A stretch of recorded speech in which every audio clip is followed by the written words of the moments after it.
Welcome to Founders Future, a podcast powered by Closures.io, where we explore the journeys of innovative entrepreneurs and the road ahead for them and their companies. I'm your host, Malan Kaho, and in each episode, we uncover the stories behind impactful ventures, the challenges faced, the lessons learned, and the strategies fueling future growth. Today, I'm absolutely thrilled to be joined by Will Phillips, the founder of the Phillips Group, specializing in helping business leaders transform their work culture to elevate employee engagement and productivity. His work focuses on creating actionable strategies that foster a positive workplace environment, supported by measurable results for sustainable organizational growth. Will is recognized for his practical approach to leadership development and his ability to drive real change in businesses through tailored culture initiatives. With that being said, Will, let me officially welcome you to Founders Future. Thanks for having me, Malan. That's a great intro. You must do this. This must not be your first one. It's not my first one. I'm glad you liked it, man. I did my best as I always do. But yeah, listen, Will, it's great to have you on the podcast. I was looking forward to the conversation. So we're going to jump right into it. And what I love to do with every single one of my guests is take it back in time a little bit, right? Before you even had this company, what is it that she did before? And then what was the motivation for starting the business? Yes. Yeah. Great question. I always love to hear a good origin story too. So hopefully mine qualifies. It will at least be a origin story. So I started manufacturing and it really did operations. I led their shipping and receiving department. First real big boy job. And we had a really strong Lean Six Sigma manufacturing philosophy. All the metrics that you look at were really good. Our throughput percentage, uptime, our how long we held materials for, it was really strong. We had a lot of people issues though. And so much so that our time to fill was 6 to 12 months, which is, totally unacceptable for a frontline position. And our time to competency was also 6 to 12 months. So new kid on the block was like, there's got to be a better way. Like, this does not make sense to me. And of course, it was no one wants to work these days. And so I went back to school and I started my master's in industrial organizational psychology, which is it's a discipline focused on people. And it's just focused on helping people enjoy work and helping people benefit workplace, and taking what can be seen as a transactional relationship and making it a relational and empowering one. So tried to implement there, totally failed. Just the leadership team was not interested at all. So I transitioned to Fortune 500 consulting in the HR space, and I found the opposite problem, working with a lot of organizations where they had really strong people stuff and then horrible operations. And our company just wasn't good at the operational consulting and wasn't interested in it. And our stakeholders weren't interested in it. So I had the idea, like, this is dumb. I've tried to do this here. It didn't, like, no one was interested. Tried to do this here. My stakeholders aren't interested. I'm going to start my own thing, because in order to have a really successful, thriving organization, you need to have great people systems and great operational systems. And that's what I do. Yeah. So a new kid on the block with a lot of ambition. Yeah. I love that. Awesome. Now, Will, let's talk about where this journey overall got you, because I can already tell that, as in any other business, there was a lot of pivoting and adjusting along the journey. So I'm curious, and what is my goal in this part of the podcast is really get the listeners close to, first of all, who it is exactly that you're trying to help right now, but also what are the core offerings that you have in place for your clients. So tell us all about that. Yeah, I'd say I I did the whole, like, niche down thing in the beginning, and am kind of against the whole idea of just pick someone you want to work with and then say you work with them, because it failed miserably. The product, like, my product market fit wasn't there at all. And so I got more general and just wasn't speaking their language, wasn't providing a service that this audience really needed, and ended up, through conversations, through networking, realizing, like, oh man, my real opportunities in trades and construction businesses, because there is, at least in where I'm from, which is Midwest Ohio, Midwest states, beautiful city of Cincinnati, There are very few trades companies that people have a lot of positive regard for in their network. Everyone's looking for a plumber, everyone's looking for an electrician, everyone's looking for a general handyman. And a lot of these companies, they know like, hey, I'm a plumber who now has a $5 million a year in revenue business. Like I don't know how this happened. I don't know what I'm doing. And so it's been a great fit for me to provide the systems that they need to scale and because it's not a revenue problem. It's almost never a revenue problem. It's never a sales problem. Sales are there if you can do a good job. Does that answer your question? It does answer my question, 100%. Makes a lot of sense. Now that we have a better understanding of who did you end up choosing and really focusing on, what does the client's journey actually look like? What are the different stages, or what do the certain programs look like? We also want to know, like, what is the frequency of working with you? Just tell us more about it. Yeah. So I did not love being a consultant. Every single consultant I've ever talked to at some point gets irritated by the whole like not having the authority to make decisions, make calls. So there's a new model, which I would imagine you've probably heard of, that's really big in my part of the world called Fractional. And it's the whole idea, hey, a $10 million construction business probably doesn't need a full-time CHRO. And if they do, it's going to be a ton of overhead and it's going to be hard to make it up. And they're going to have to hit some aggressive business goals to do it. But they do need someone who can think like a CHRO and solve CHRO problems. Same for COO. Like you normally don't need someone full time. And it's normally the flip side that I see happen is you hire someone full time at an HR generalist, you pay them like an HR generalist, and they don't solve any problems. They just do compliance. And so that's the model that I work in is let me work with you 1 day a week, maybe 2 days a week, and we're going to solve strategic problems that it's the whole working on your business, not in your business. And I'm going to help pull you out of your business slowly so you can be CEO. So that's how I work with people. That's one part of your question. Second part was my sales process. Should I answer that now? Yeah. Okay. Yeah, sure, absolutely. What I have, so sales process, a ton of iteration to one thing I found, because I'm, of course, not a salesperson, is early on, my pitch was horrible. I had no pitch. That's why it was so horrible. I really, really struggled.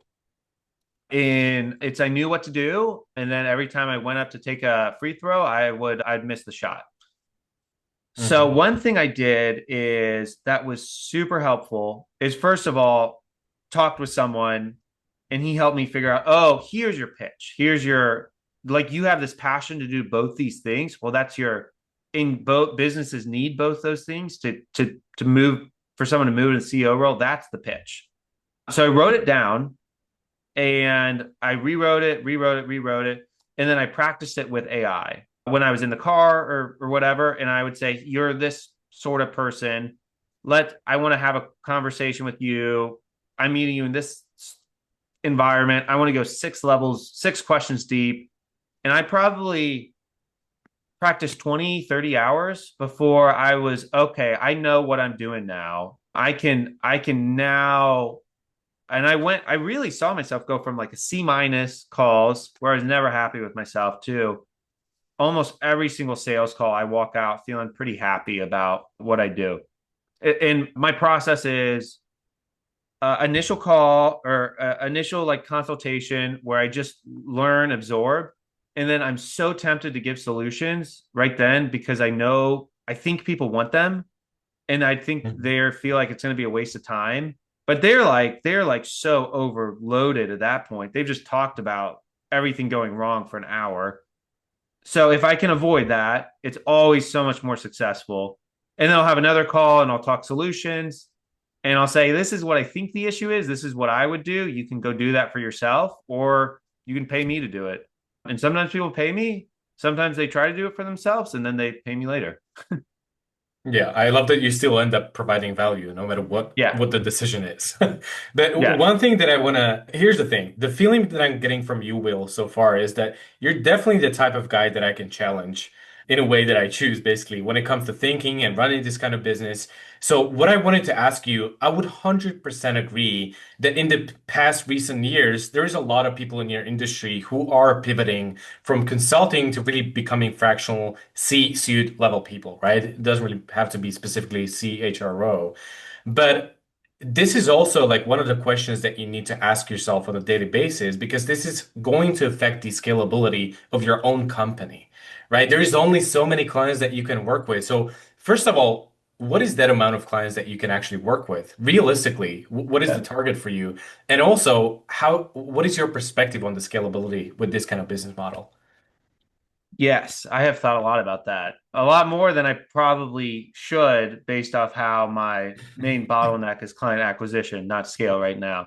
But I love scale. Scale is a beautiful thing. And, it's not particularly complex in time for money businesses.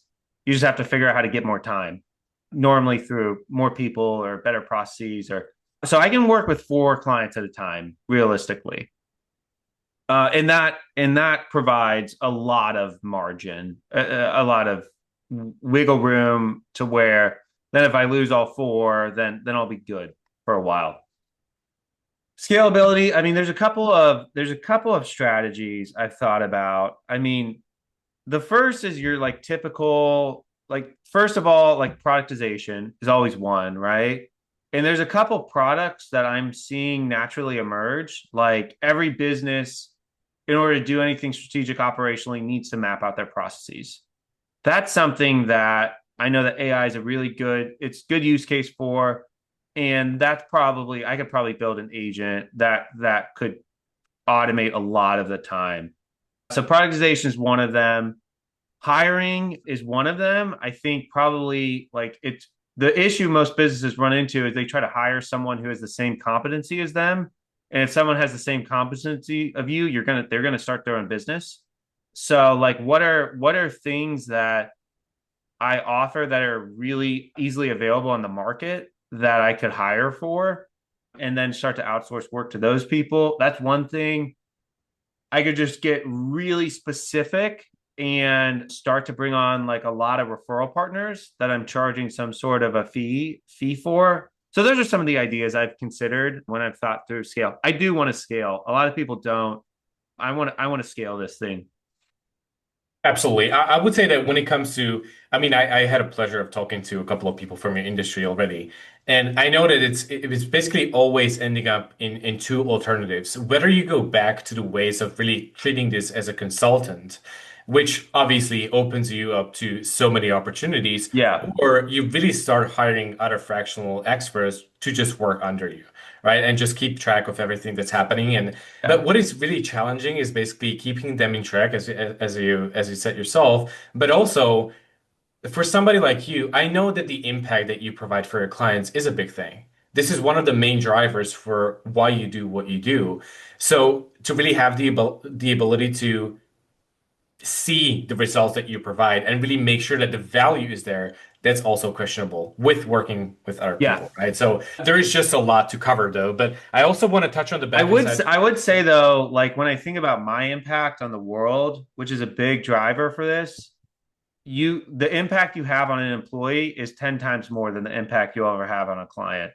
And so I would say I get really excited about that. And when I was at my last job, I got that's what I was really good at is delegation without not abdication, but delegation, coaching, training. And every once in a while something catches on fire, but that's why you make a lot of money to resolve fires. And then in the process of recovering service, sometimes you end up with even stronger client relationships. So yeah, lots to consider. I get really excited about the idea of hiring people for myself though. Or maybe there's another way. And this is relevant to you or maybe anybody else who's listening to this right now and maybe they're already a part of your industry.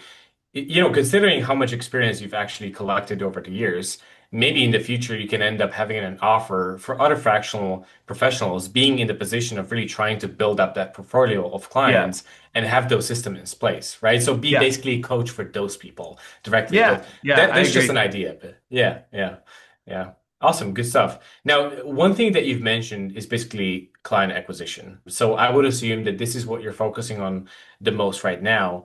But what is it that you do on the side of marketing and really specifically generating leads for yourself to make all of this happen? Yes. So referrals are huge for me, as they are for a lot of fractionals. And then I do some direct outreach to people who I trust, who trust me, who I know their business, who I know well, and those are safer. I don't do any cold outreach. And then I do a ton on LinkedIn, and I have a podcast too, which is going well, a lot of brand building. I know that I would like to start going cross-platform because my target is sometimes on LinkedIn, sometimes not.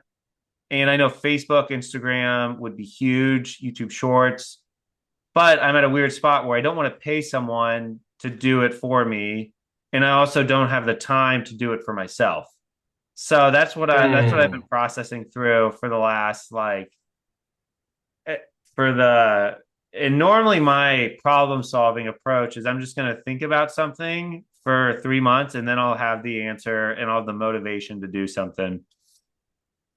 I got you. But now, when you talk about Meta potentially being huge for your industry, what sort of strategy did you have in mind? Are you thinking about it through the lens of creating a ton of content just to build out that engagement with your audience, or is this also going into, the perspective of running paid ads directly?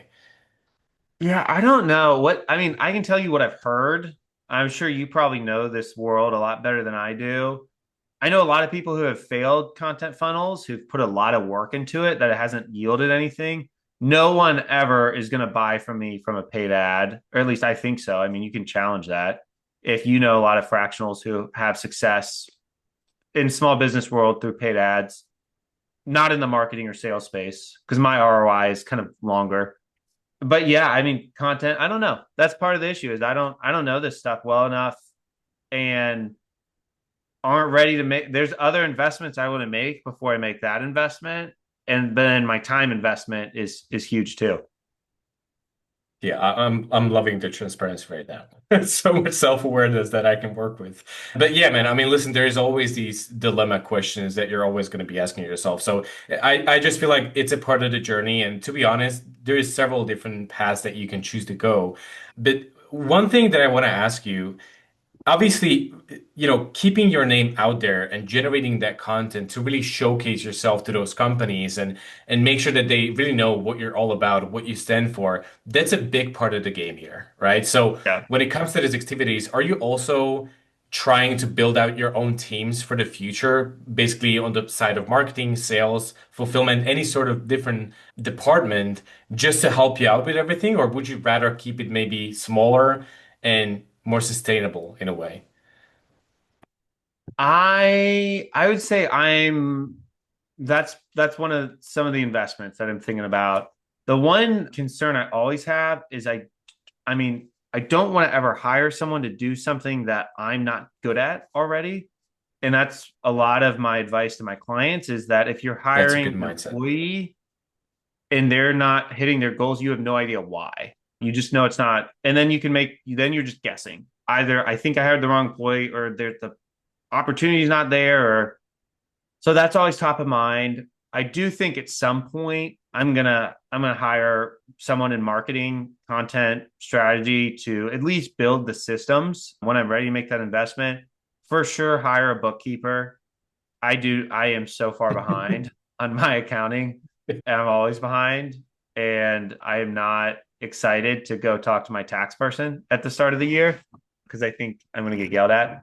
But yeah, so bookkeeper. So yeah, I think, and then sales is probably yeah. We'll see. Yeah.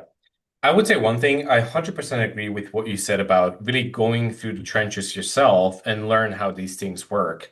Because there's so many companies who are just hiring prematurely, right? And this is also the equivalent of just hiring always externally. For example, working with marketing agencies. I'm not saying that's a bad solution for somebody out there, but also if you think about it, you're never going to have the level of control over what's happening. And also the alignment is typically not there, right? Yeah. So what I would always suggest to anybody in a similar position to you, yeah, just take the time to really master the strategy behind it, understand it, and once you're in that position, you can easily just create some SOPs, sit somebody down, and be like, "Hey, this is what I figured out.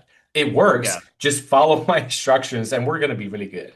Right? So I would definitely agree with you. Now, when you really think about a delegation and having that ability to give the reins away and when is the right time to invest, aside from really understanding those processes and strategies yourself, is there anything else that you're considering in terms of when is the right time to do something like that, or how do you approach it?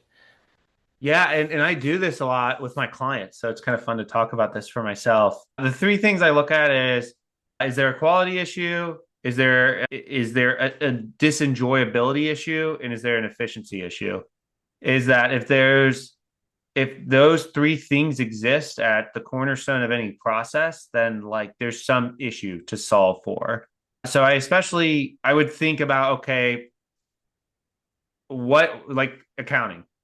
I have a quality issue. I'm really far behind on stuff, and I know I'm missing some receipts.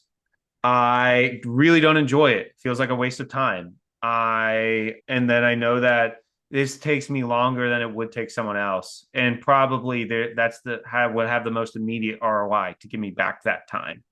So those are the three things I normally look at, with the exception of I want to understand something before I'm automating or delegating it.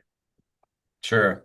Yeah. Well, you're going to open your inbox a month from now, and there's going to be several offers from accountants out there. Be like, hey, man, I'm going to help you out. That's funny. Yeah. Well, th this has been a great conversation, and I really feel like we could dive deeper into this. So maybe we're gonna need to have like a part two in the future and to see how much progress we've made. But I want Yeah. to say thank you for really walking us through that journey and sharing the story with me and the audience. And if anybody wanted to reach out, get in touch, maybe even work with you one day, what is the best way to go about that? Yeah, it's Will Phillips at tpgelevatework.com. So the Phillips Group, but the Phillips Group was taken. So TPG Elevate Work. Will Phillips at tpgelevatework.com. And I'll give you I'm Will Phillips at the Phillips Group on LinkedIn. I'm not really on any other platform, hence the whole like don't want to learn it. And I find social media a little bit stressful because it is and it rots your brain. So those are the two main ways to reach me. Love it. Pretty straightforward. Everybody heard it. So now to our listeners, if today's conversation inspired you as well, make sure to subscribe to Founders Future on your favorite platform. And also, if you're a business owner, more specifically a consultant or coach, or you have an agency, and you're trying to scale the business and really enhance both your sales and marketing efforts, also visit closers.io, get in touch with our team, and discover how exactly we scaled our company from zero to over 30 million per year in less than 3 years. Until then, keep on climbing, and I'll see you on the next one.